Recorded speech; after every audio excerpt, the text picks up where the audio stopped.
Prenez un peu d'eau dans un étang et observez une goutte de celle-ci au microscope. Un monde caché et prolifique se révèle alors à vous.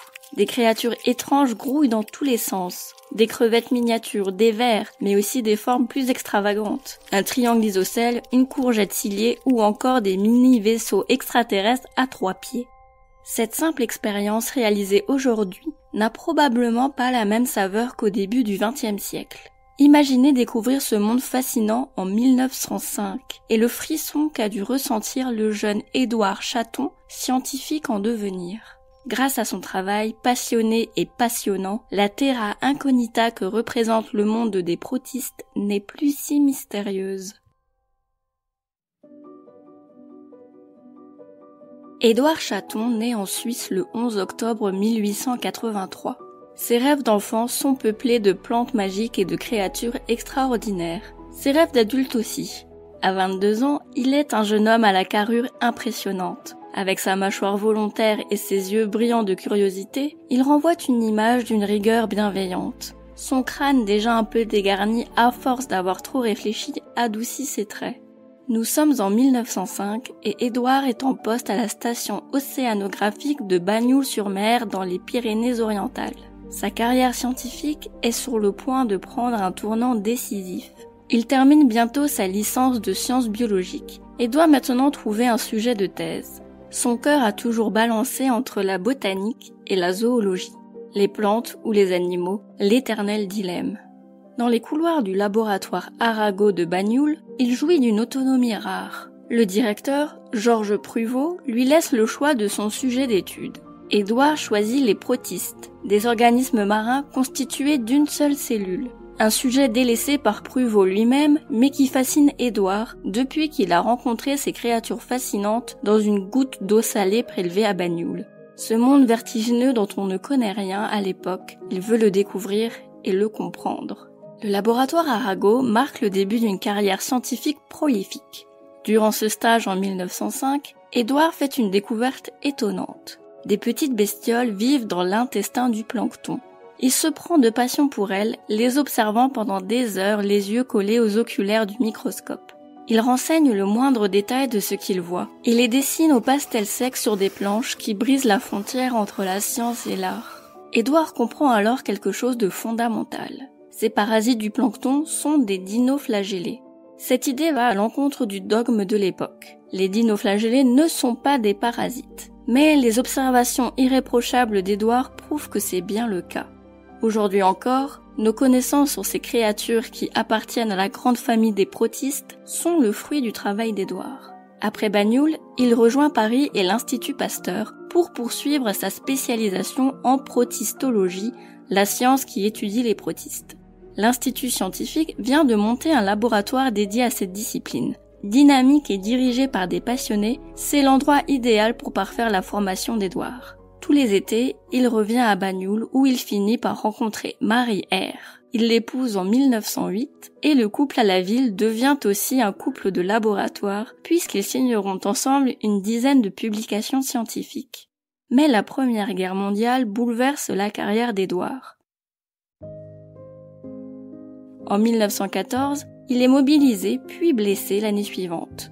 En 1918, il est affecté dans une antenne de l'Institut Pasteur à Tunis pour finalement passer sa thèse en 1919. Après ces années tumultueuses, il pose ses valises à l'université de Strasbourg où il peut enfin mener ses recherches sereinement. Ces 13 années à l'université allemande à l'époque, mais très moderne et disposant beaucoup de moyens, vont bouleverser la biologie. Si la vie ou même le nom d'Édouard Chaton n'est pas toujours connu des scientifiques ou des amateurs de sciences naturelles, il est pourtant à l'origine de 2 termes qui, eux, sont connus de tous ceux qui étudient la biologie, les prokaryotes et les eucaryotes. Bien avant la découverte de l'ADN, et par de simples observations structurelles au microscope, Édouard Chaton fut capable de faire cette distinction fondamentale.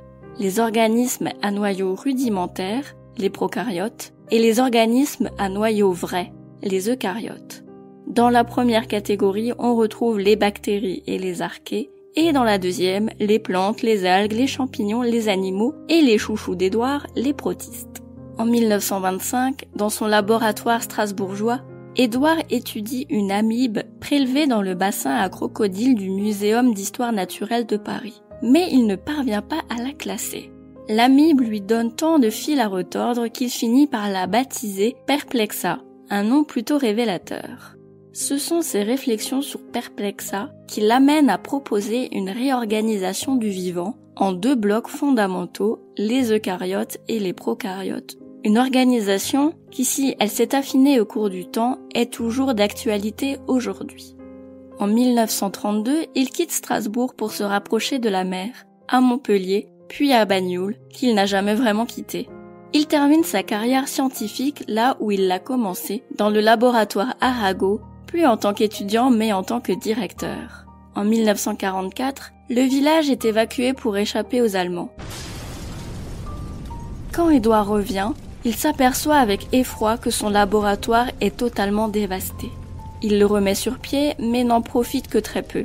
Il meurt 1 an après la fin des travaux d'un AVC, le 23 avril 1947, alors qu'il avait 63 ans. Si Édouard Chaton a marqué la biologie par ses idées, il a aussi laissé un trésor esthétique. Peintre à ses heures perdues, ses sujets de prédilection sont évidemment les protistes. Il dessinait des planches d'1,10 m sur 1,60 m pour ses élèves.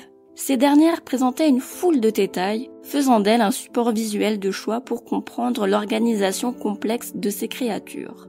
Un trésor artistique et scientifique qui a bien failli disparaître, laissé à l'abandon dans les greniers du laboratoire Arago de Banyuls.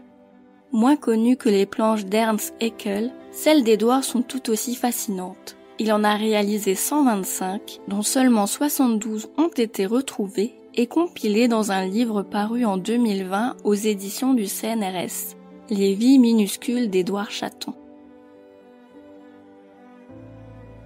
Merci d'avoir écouté cet épisode de Chasseurs de sciences. Au texte et à la narration, Julie Kern. Le sujet de cet épisode a été sélectionné par nos abonnés Patreon.